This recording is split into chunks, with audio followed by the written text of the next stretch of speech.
আমি মানি, এটা বলবার সাথে সাথে সে দেশ হবে না। একটা সংস্কার করে যদি আপনি মনে করেন যে সব সংস্কার শেষ হয়ে গেছে, আমি যেরকম চাই সেরকম করে দেশটা বাড়তে পারি, তা হবে না। হয়তো যতদিন চলবে ততদিন সংস্কার করতেই থাকবে এবং দেশটা আরো সুন্দর করতে থাকবে। কিন্তু মিনিমাম একটা জায়গায় আপনার সংস্কার করেন। সেটা কি? আজকে আমরা যখন আসছি কাকরাইলের মোড়ে মসজিদের সামনে, হঠাৎ আমাদের গাড়ির সাথে আর একটা গাড়ি ধাক্কা। সেই ধাক্কা একদম ঝলঝল করে শব্দ বুঝলাম, পেছনে তাকিয়ে দেখলাম, ড্রাইভারকে জিজ্ঞেস করলাম, বাম্পার করে পড়ে গেছে। 2-3 মিনিট আমাদের গাড়ি ওখানে দাঁড়িয়ে যাবে। আমার সাথে আমাদের কেন্দ্রীয় কমিটির সদস্য রাজ্জাক আছে, উনি বললেন গাড়ি বেশি করে দাঁড়িয়ে থাকলে পুলিশ আসবে, এসে আপনাকে দেখেই দেখে আর একটা কাহিনী শুরু হবে। কিন্তু কোন পুলিশ আসবে না, ট্রাফিক পুলিশ নাই। থানায় যান, আপনার মেয়েকে, আপনার বোনকে, অথবা আপনাকে রেপ করেছে, অথবা আপনার এলাকায় কোনো মার্ডার হয়েছে, আপনি থানায় গিয়ে বলবেন, ওরা বড় জোর দৃষ্টি চলে তাকিয়ে বলবে, আচ্ছা বলেন নাম কি, কোথায় কি, একটা লিখে না, তার বেশি কিছু জিডিও দিতে চায় না। তদন্তে যাওয়া তো দূরের কথা, কিন্তু তার মধ্যেও ভেতরে ভেতরে ডান মামলে তারপর চলে যায়। আজকাল শুরু হয়েছে, মনে হচ্ছে কেন সেই যে সরকারের এতগুলো রেখানিটা, সরকার প্রথম কি করলো জানেন? ছাত্ররা যখন হুলস্থুল করে বললো না এই পরিস্থিতিতে পরীক্ষা দেওয়া যাবে না, অটো প্রমোশন দাও, সরকার চাপের মুখে অটো প্রমোশন দিয়ে দেয়। তো মানুষ কি বুঝলো? জোরে ঠেসে ধরতে পারলে এই সরকারকে দিয়ে সব কাজ করতে পারে। অর্থাৎ সরকারের যে শক্তি শুরুতেই ওই আর যে এত লাইন করে এখানে মিছিল থাকে কেন? সবাই বুঝেছে আমরা যাই করি আমাদের শাস্তি হবে না। সবাই মনে করে জেলে তো কেউ নেবে, সবাই মনে করে পুলিশ বড় লাঠি যে বাড়ি টাড়ি দিতে পারে, আমাদেরকে তো রিমান্ডে দেবে না। ধরেই দিয়েছে এই সরকারের আমলে যা ইচ্ছা তাই করা যায়। পুলিশ তো নেই, আর্মি দিয়ে পিটিয়ে মানুষ ঠান্ডা করতে পারবে? ইন্টারনাল ডিসিপ্লিন আর্মি দিয়ে হয় না। অর্থাৎ পুলিশ যতক্ষণ পর্যন্ত ঠিকঠাক করতে পারছেন ততক্ষণ পর্যন্ত ভোটও যেতে পারবে। পুলিশ কর্মীরা ঠিক করবে, হাততালি তো দিচ্ছে, পুলিশ কর্মীরা ঠিক করবে, আসে না। আমাদের সরকারের মধ্যেও কত বিভ্রান্তি, মনে করেন একটা আইজি, 5টা ডিআইজি, কয়েকটা আরো সিনিয়র পুলিশ অফিসার নাই, ওরা ওই জায়গায় নতুন লোক দিয়ে বলে সংস্কার করেছে। আরে আপনি ওখানে চাকরি করে লোক দিয়েছেন, এটা তো সংস্কার নয়। সংস্কার হচ্ছে মাহমুদ আলী মানটা 2 নম্বরে, কিন্তু মাসুম সাহেব আমাকে সরিয়ে দিয়ে মাসুম সাহেবকে সেই জায়গায় দিয়েছে।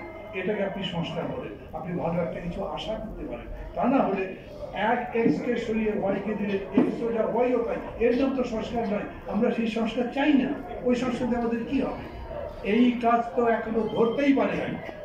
পুলিশের মধ্যে এমনকি খালি জায়গাটা ভর্তি পর্যন্ত করা যায় না। এখনো ট্রাফিক পুলিশ কিন্তু সেরকম করে ঢাকায় কাজ করে না। আর ঢাকার পরে বাইরের জেলার মধ্যে যদি যায় সেই রকম করে না। এরপরে আছে সিভিল মিলিটারি।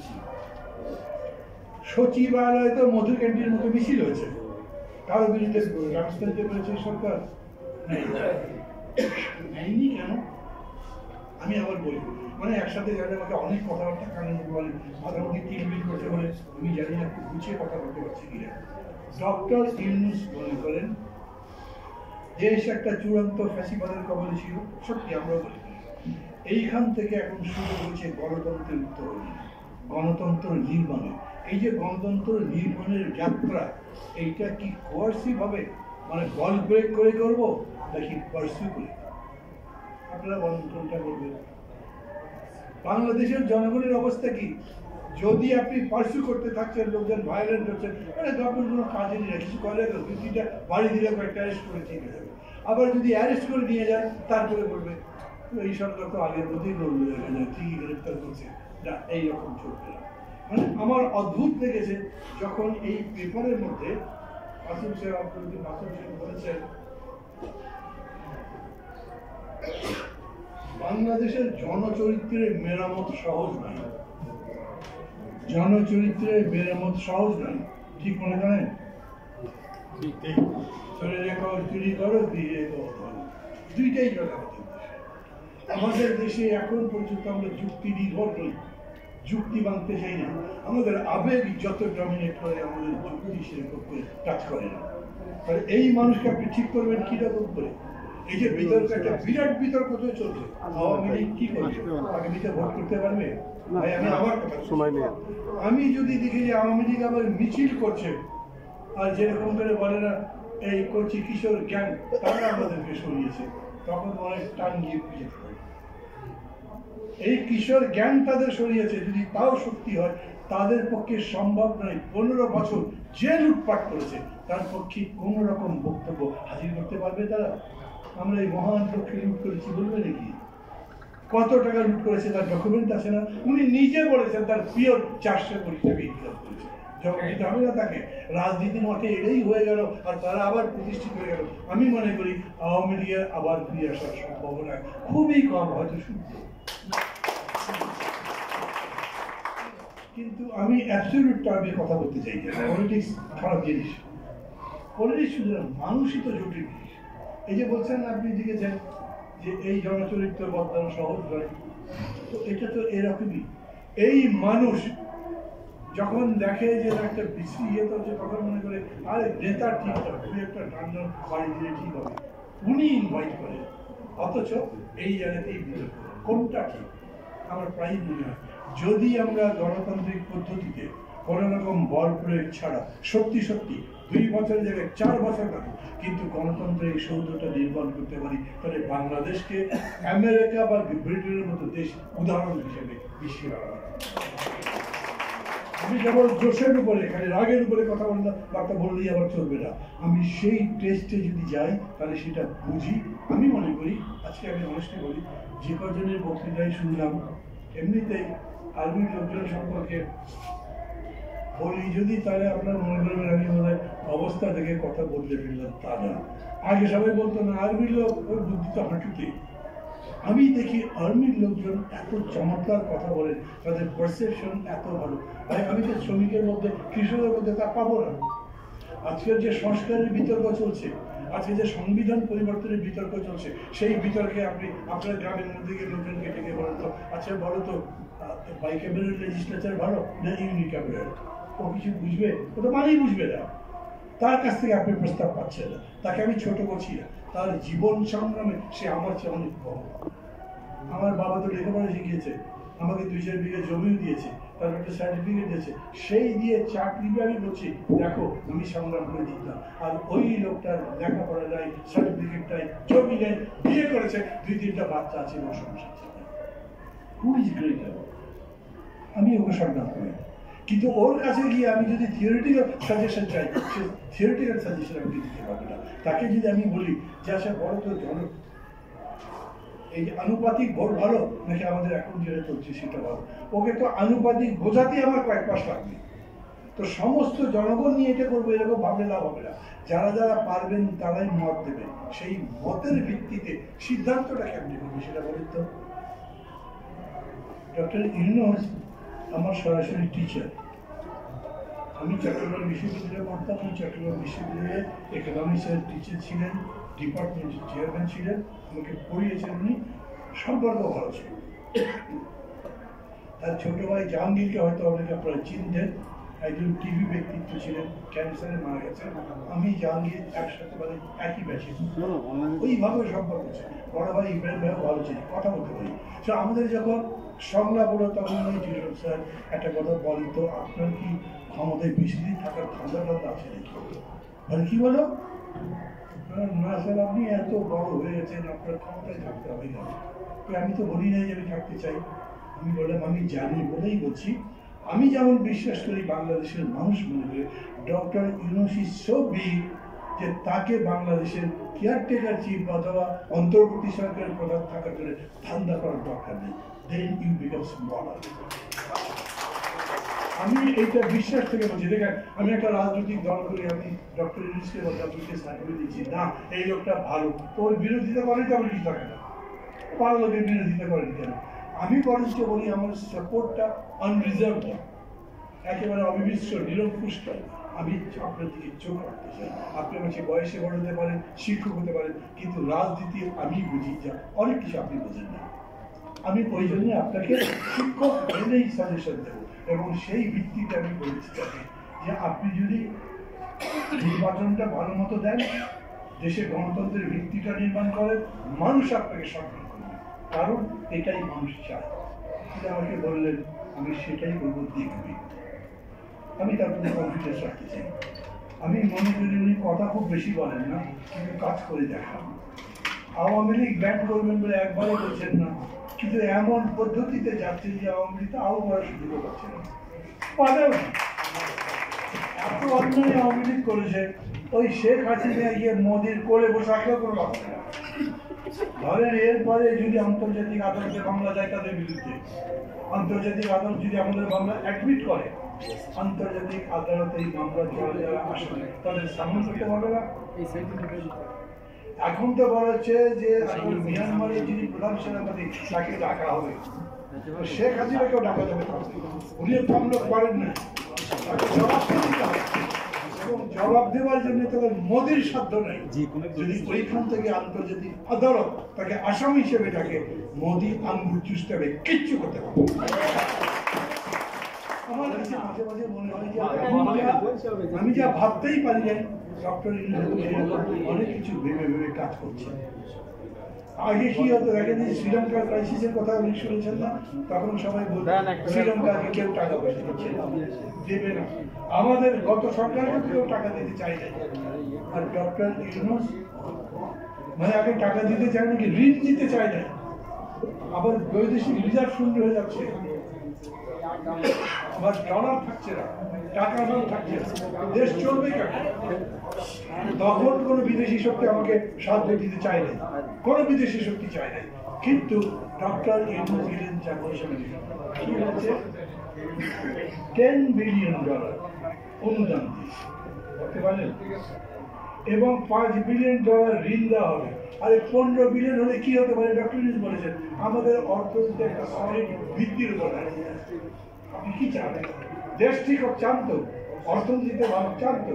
উনি এই পথে যেভাবে যাচ্ছেন এইটাকে আগে ধরতে পারবেন। কিন্তু আমি আবার এটা বলি, ইকোনমিক্স মানে it is everyday business of life. প্রতিদিন আমি যা করছি সেটা অবশ্য আমি বাজার করতে গিয়ে দেখি মরিচের দাম 400 টাকা কেজি, ওই ডক্টর ইউনূসের আমেরিকা গিয়ে কত টাকা পেয়েছে, ওইটাতে আমি কি করবো? কোনো কাজ হবে? $10 বিলিয়ন ডক্টর ইউনূসে 6 মাস করে দেবে, আমি 6 মাস মরিচও নেই, পেঁয়াজও নেই, চালও নেই, আমি ওই টাকা দিয়ে কি করবো? মানুষের এই ব্যাপারটা দেখতে হবে। আমি 100 বার বলবো যে সরকার এই জিনিসের দাম যেরকম করে বেড়ে যাচ্ছে, মানুষের যে দুর্ভোগ হচ্ছে এটা মেটাতে পারছে না। তখন বলছি আপনি দাম যদি মেটাতে না পারেন, যত তাড়াতাড়ি পারেন দাম দিয়ে দেন। আমি কিন্তু ভোটে জিতে ক্ষমতায় যাবো তার সুযোগ নেই, কাজে আমাকে কেউ বলবে না, বিএনপি বলতে তো ধরবে, আমাকে ধরছে না। কিন্তু আমি বলছি কেন, আমি মনে করি ওই যে আমেরিকা আমাদের ফরেন সেক্রেটারি যখন গেছেন তাকে বলছে, দেখো আমরা ডক্টর ইউনূসকে সর্বাত্মক সমর্থন দিচ্ছি, কিন্তু আমরা তাড়াতাড়ি ভোট দিতে বলি, কারণ সময় যত বেশি হবে তত জনপ্রিয়তা কমবে। দাম না কমলে জনপ্রিয়তা কমবে না, প্রতিদিন বানানো হলে কমবে না। এই যে ঘটনাটা চিন্তা করতে পারি, ইসকন একটা সংগঠন নেই, ইসকন নিয়েও লেগে গেছে সবাই। আর তারপরে আবার বিরাট একটা বিবৃতি বিএনপিও দিয়েছে, কি না ও ব্যান করা যাবে না, ওটার অনুমোদন আছে ইসকনের, আমাদের রেজিস্ট্রেশন আছে, ইসকনের আছে, তো ওইটা আবার ব্যান করা কি? একটা আপনি বলতে পারেন যে ভাই এখন কি করবে, সেটা ঠিকঠাক মতো করে যাতে উল্টা পাল্টা না হয়। আর আমার দেশের হিন্দু না বৌদ্ধ না খ্রিস্টান তাতে মোদের কি? আমার দেশে তোর তো না, সেটা মোদির দেশের না, ভারতের নাগরিক তো নয় যে ভারতে এত বেশি কথা বলতে থাকবে আর তার জন্য আমাকে জবাব দিতেই হবে, তাকে সন্তুষ্ট করতে হবে। আমি একবারই তাকে বলবো, আমার দেশের জনগণের মধ্যে কোনো বিভেদ নাই, হিন্দু মুসলিম খ্রিস্টান বৌদ্ধ যাই আছে আমাদের কাছে সবাই সমান, আমরা সবার অধিকার সমান ভাবে। কোথাও যদি রক্ষা না হয় তাহলে বলবে, আমি সেটা জবাব দেবো। কিন্তু তার আগে তুমি বারে বারে যে সমস্ত কথা বলছো এই কথা বন্ধ করো, না হলে তোমাদের কথার কোনো জবাবও দেবো না, আমরা আমাদের মতো করবো। ওই এক বিজেপি যেটা কি নাম পশ্চিমবঙ্গের শুভেন্দু, উনি এত কথা বলবেন কেন? বলতে থাকুন, তার দেশের জন্য যদি এটা ভোটে কাজ হয়, তার পার্টির কাছে সে বলতে থাকুন, আমার তাতে কোনো বক্তব্য নেই। কিন্তু তার বক্তব্য আমার কাছে কোনো গুরুত্ব বা অন্তঃপ্রশ্ন আসে না। আমি আমার দেশের ব্যাপারে স্পষ্ট বলছি, এটা একটা সোজা কথা নয়। আপনি একটা সমাবেশ ডেকেছেন, সেই সমাবেশের মধ্যে একজনকে পিটিয়ে হত্যা করেছেন। বিচার করা ছাড়া যদি যায় তাহলে এই দেশে কোনো মানুষের জীবনের নিরাপত্তা নেই। আমি তো এখানে ভারত টারত পরে দেখি, আমি বলি আমার নিজের নিরাপত্তা করি। আমি এখন প্রেস ক্লাবের সামনে দিয়ে যাবো, ওইখানে ইস্কন বা আর এক কোনো টিস্কন একটা সভা করছে, আমাকে দেখেই বাদ শুরু করে দিল। এটা হলে এই দেশ থাকবে কিভাবে? অতএব এটা বন্ধ করবার জন্য যা যা করা দরকার সেটা সরকারি করা উচিত, আমরা তার সাথে থাকি। কিন্তু তার সাথে সাথে বলি এই ঘটনাকে নিয়ে পাল্টা আবার রায়ট করতে যাবেন। আমি বাংলাদেশের জনগণকে ধন্যবাদ দিই। একটা জিনিস সত্যি, এটা যে লিখেছেন আপনি, কিন্তু তারপরেও এই কথাগুলো লিখতে হবে। বাংলাদেশের মানুষের মতো এত ধৈর্য, এত সহ্য পৃথিবীর কংগ্রেস আছে। একটা হিন্দুর গায়ে টোকা পড়েছে? আমি 1964 সালের 1 জানুয়ারি ঢাকাতে আসছিলাম, তখন রায়ট চলছে, বিহারিরা ছিল। কিছু হলে কলকাতায় একটা যদি ছুরি বসাই কেউ মুসলমানের গায়ে, এইখানে 2টা ছুরি, 2টাই বসানো চলতো। কিরকম হয় আপনারা জানেন না? ওই যে ট্রেন টু পাকিস্তান পড়েছেন আপনাকে, খুশবল সিংয়ের ট্রেন ভর্তি খালি লাশ, ওই বিভৎস দৃশ্য আমরা চাই না আমাদের দেশের মধ্যে। ওরা যাই করে করুক, তাদের আবার বলি আগে শেখ হাসিনা তাদের পা ধুয়ে পানি খেত, এখন আমরা তার পায়ের কাছে হাতও দিয়ে যাবো। ও হাত বাড়াবে আমি হাত বাড়াবো, হাত না বাড়াবে আমার হাত আমার কাছে থাকবে। I don't care. আমি বিদ্বেষ করাচ্ছিলাম, কিন্তু আমি বলছি কেউ যদি মনে করে যে আমরা ইন্ডিয়ার কাছে বাধা আছি, কেউ সেটা সত্যি তো না। ইন্ডিয়াও আমাদের কাছে বাধা আছে। আর 7 সিস্টারে রক্ষা করাই তাদের জানের উপর দিয়ে উঠে যাবে। বহু জায়গা আছে যেখানে আমাদেরকে তাদের হিসাব করে চলতে হবে। আমরা তাদের এই কথাই বলবো, বন্ধুর মতো থাকেন, যদি থাকেন আমরা বন্ধুর মতোই থাকতে চাই, অযথা ঝগড়া টগড়া করতে চাই না, গোলমাল করতে চাই না। কিন্তু এমন কিছু করবেন না। এমনিতেই শেখ হাসিনাকে জায়গায় একটা অন্যায় করছেন। শেখ হাসিনা তার ওইখানে থেকে রেগুলার ভিডিও করে, আপনি বন্ধ করতে পারছেন না। তার মানে কত উস্কানি দিচ্ছে, এই কথা সারা দুনিয়ার কেউ তো অস্বীকার করতে পারবে না। আপনি একজন অতীত স্বৈরাচারকে আশ্রয় দিয়েছেন, যিনি সেখান থেকে তার রাজনীতি চর্চা করছে, এইটা কোনো ইন্টারন্যাশনাল ডিপ্লোমেসিতে পড়ে না। অতএব আমরা তার বিরোধিতা করতেই পারি, তবে সবার উপরে আমাদের যে কাজ সেটা হচ্ছে নিজেদের মধ্যে সমস্যার সমাধান করা। এই পয়েন্টটা বলে আমি শেষ করবো, বিরোধ আবার আর একটা প্রোগ্রামে যেতে হবে। এখন সংস্কারটা হবে কেমন? উনি ইসলামিক কনস্টিটিউশন চাই, ইনি বলে ভাই অন্তত রাষ্ট্রধর্ম ইসলাম যেন থাকে। আমি মনে করি সেকুলার কনস্টিটিউশন চাই। এই 3 জন যখন ডক্টর ইউনূসের সাথে বসলাম, উনি কি সিদ্ধান্ত নেবেন? আপনি কি সিদ্ধান্ত দিতেন? আমাদের যতগুলো দল আছে, যদি 15টা দল থেকে 15,000 মত আছে, এবং 15,000-এর মধ্যে 7,500 একটার সাথে একটা মিলে না, এত বিভাজিত সমাজ কম আছে। ওই যে সেদিন মানে তার 1.5 মাসের মতো হয়েছে, 14 দল মানে ওই দলটা 15 বা 16 দল যারা বিএনপির সাথে তারা গেছে ইউনূস সাহেবের সাথে দেখা করতে। ফেরার পরে দেখা গেল তারা 1.5 ঘন্টা আলোচনা করে 2000টা প্রস্তাব দিয়ে আসেন সংস্কার। পেপারে লিখেছে, আমি বাড়ি বলছি না। তো আমি চিন্তা করলাম বাকি দল আমরা সবাই মিলে গেলে 5000 হবে। ডক্টর ইউনূস ওগুলো রেখে মনের দুঃখে শেষ করতে বলে চলে গেলাম দেশের এই পাল্লা।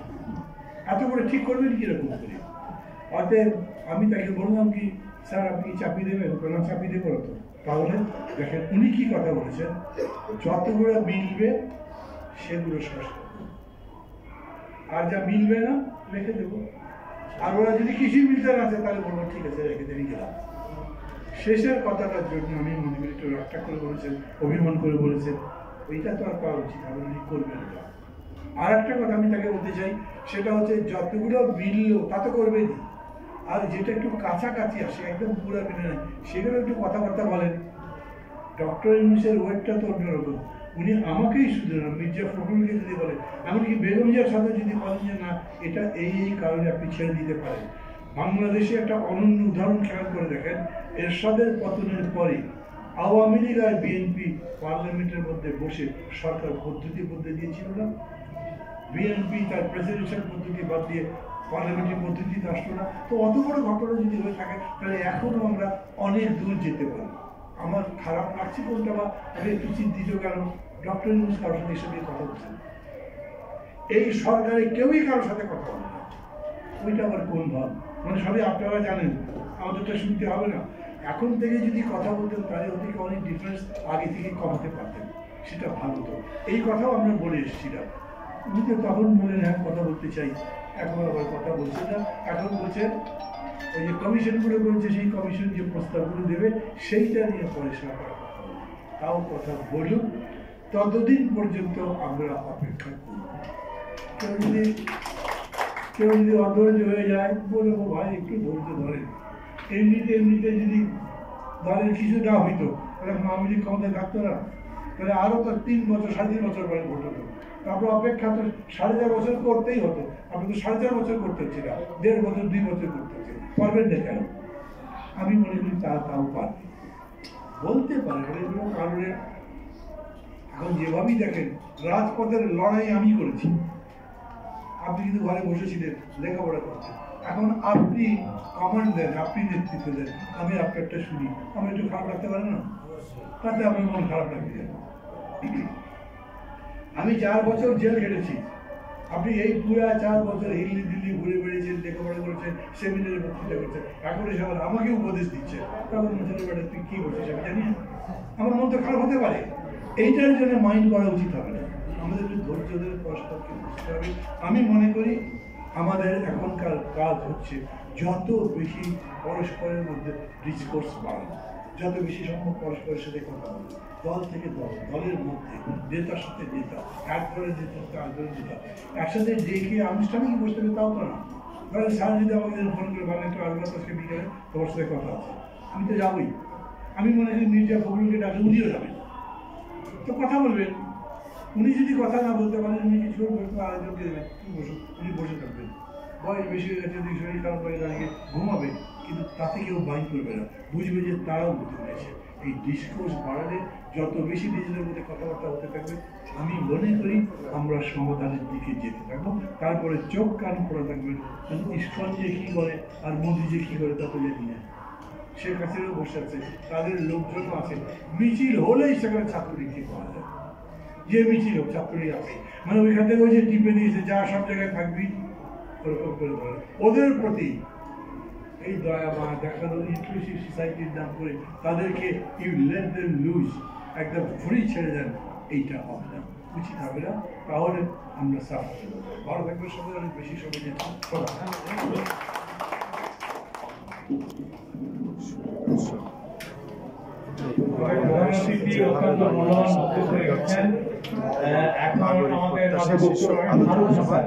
জাতীয় প্রেস ক্লাবে